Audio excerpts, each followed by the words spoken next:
Our first review for Season of the Splicer, we have the seasonal weapon Cryosthesia 77k. This is an exotic sidearm present in the kinetic slot, but deals stasis damage. Kind of weird, I know. Now, we do have the fully masterwork version of this exotic, which, by the way, is a hell of a grind. After unlocking the exotic, though, you can pick up the exotic catalyst quest from Banshee, and he will require you to essentially play in any of the core playlists, including Nightfalls. Now, the first step of this quest is really not that long, and you'll finish it within, I don't know, 30 minutes or so. The second step is where you really start to bleed. It states complete strike playlist, Nightfall strikes, Gambit, Crucible, and defeat combatants using Cryosthesia 77k. Now, you don't actually have to have Cryosthesia on your character. You do have to get Guardian defeats. And I'm not sure if it has to be cryo defeats or just regular old Guardian defeats. But I'm pretty sure you have to use the sidearm for both combatant defeats and Guardian defeats. And again, combatants is inside of PVE. The longest step to all of this is that calibration data generated. I highly advise for your sanity to unlock rank 22 in the season pass to get the Catalyst Quest Boost Omega. Don't even attempt this caddy until you have season rank 22, as this quadruples objective progression earned within the season pass exotic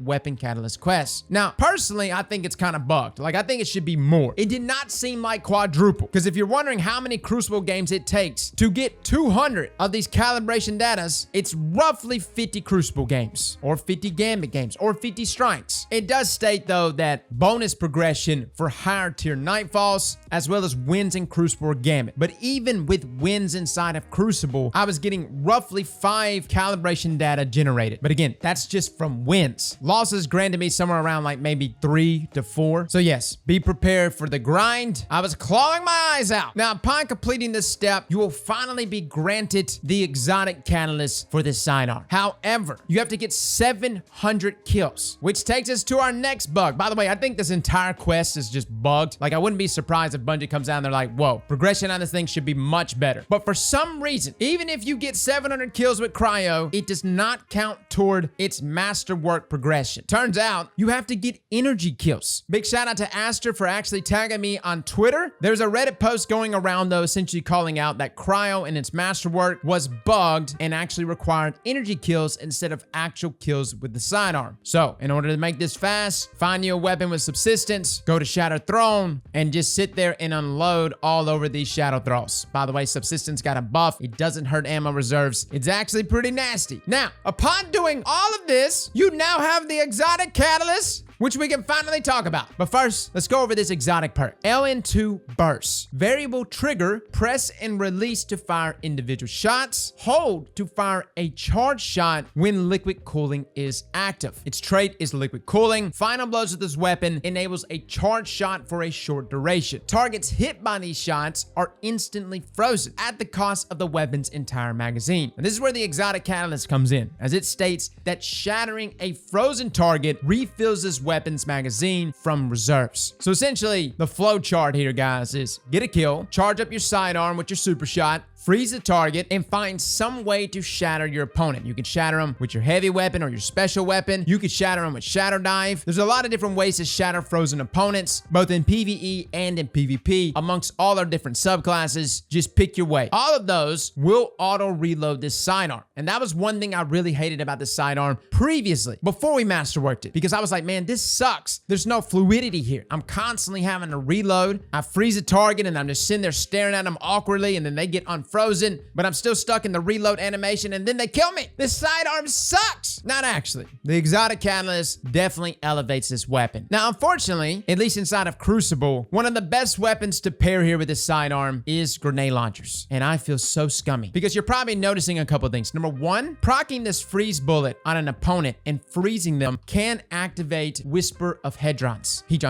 where you gain a bonus to weapon damage after freezing a target. And this is 10 seconds of just absolute nasty. My grenade launcher can now easily one-hit Guardians. Even this sidearm with this buff goes from a nice balanced 0.7 time to kill value at 3 crits 1 body, hitting 57 damage per crit and 38 per body, to a whopping 71 damage per crit, as well as 51 damage per body. Needless to say, its time to kill value drops to about 0.46. Sounding kind of nasty? What is? And that's where it's really the nastiest at, because its base archetype is really not my favorite. Precision visions are okay. You got things like Lonesome. That's also another 260 round per minute sidearm. Not bad, but my favorite sidearms are 300s. Things like Traveler's Chosen, Rat King. And then, of course, you got your bursty boys like Last Dance, Last Hope, as well as the return of the sidearm, the Vision. This archetype that Cryosthesia is in, to me, is the weakest. And we see that in its base TTK values, as the TTK overall for other sidearms are around 0.5 to 0.6. But again, it's in Cryo's ability to freeze opponents that makes it so nasty, especially when it comes to self-proccing Hedrons. That damage buff amongst a number of weapons elevates it. And with the exotic catalyst, you have this ease of use without ever really having to worry about reloading again. And a lot of this, I'm still very much new to. Like, I'm using a grenade launcher combo, but dude, you could just shadow dive. Literally freeze an opponent and just shadow dive them every single time. The only reason why I'm even using a GL is because in the past, GLs and sidearms have been a very effective combo. Now, as far as the range capabilities, overall damage drop off for the sidearm starts at around 17 meters. Although you could still effectively get the 4-tap if all of them are crits at around 20 meters. Now, its freeze though actually doesn't seem to really have a limit on range. I mean, we stretched it all the way out to 50 meters and I was still freezing less here. Now, obviously this becomes drastically more difficult when your opponent is actually moving, but seeing as this freeze is not a projectile, it's a hit scan. If your aim is good enough, it will make contact and freeze your opponent even across the map. Now, some complaints about Cryosthesia. A lot of people say that the weapon feels inconsistent. It's actually in the nature of the gun. The weapon, when you fire it initially, before you even proc the LN2 perk, it fires like a regular weapon. Like when you pull the trigger, it shoots, essentially firing when pressing the trigger. However, when the perk is active, because of its exotic trait, this sidearm now shoots from trigger release, which can throw people off. And it threw me off a little bit and still throws me off. Partly because I'm just not used to trigger release, but the other part is simply because the weapon goes back and forth. Like, had it just been one, I could probably work around this. But because it actually changes its mechanics upon getting a kill, that's where a lot of the feedback comes from. That's why people are complaining about the sidearm in its consistency. So, a couple of things going on here with the sidearm. Its traits, its catalyst, everything it does with stasis is obviously nasty because stasis is nasty. Stasis all on its own, especially with fragments like Hedrons, disgusting. The fact that you can proc Hedrons infinitely with this weapon is also really nice. The downside is, of course, the archetype of the sidearm, at least inside of PvP, and the fact that it mechanically changes upon activating its exotic perk. Overall, for what it is, I actually enjoyed it, at least inside of PvE, because there are times I just want to lock enemies in place, and now that I can self-proc Hedrons as many times as I want, this now opens up mods elsewhere. No longer do I have to actually look at high energy fire, as high energy fire does not stack with Hedrons. I can now look to a multitude of other mods to now pair here with this sidearm, as this sidearm will be providing me a buff. And in solo activities, I actually really like the sidearm. As far as the weapons to pair with it, some of the best weapons to pair here is actually the new fusion rifle. One of them being No Composure. We're going to be reviewing this soon. It comes with Reservoir Bursts. We also have an artifact mod that allows us to gain benefits from void explosions and spawn Warmon cells. You see where some builds are coming here, guys. I personally think that the Plug 1, the other fusion rifle that's actually dropping from the Nightfall this week, is the better fusion though, because of its archetype. It too can come with Reservoir Bursts, and with it doing arc damage, you can pair it with something like Bacchus, and of course double dip there with Hedrons. Overall, there is a lot of playmaking potential with this sidearm inside of both PvP as well as PvE. I do think it needs a little help inside of PvP though, and I do find myself wanting to use Traveler's Chosen over this. Like, don't get me wrong, sidearm's fun, it's cool, but Traveler's Chosen is an overall better sidearm in its consistency, its neutral game abilities. But if you're looking to be what everyone hates right now, Cryosthesia is the sidearm for you. When you freeze an opponent 4, 5, 6 times in a row, back-to-back engagements, oh, you're gonna get some hate mail. So guys, try out this sidearm, play with it. Don't rush to get this catalyst done. I really think that the progression on it is bugged. I think it should have went much faster, and hopefully Bungie will say something in the TWAB later today. Well, fellas and ladies, thank you all for coming and watching, and as always, slap that like button like your mama told you right.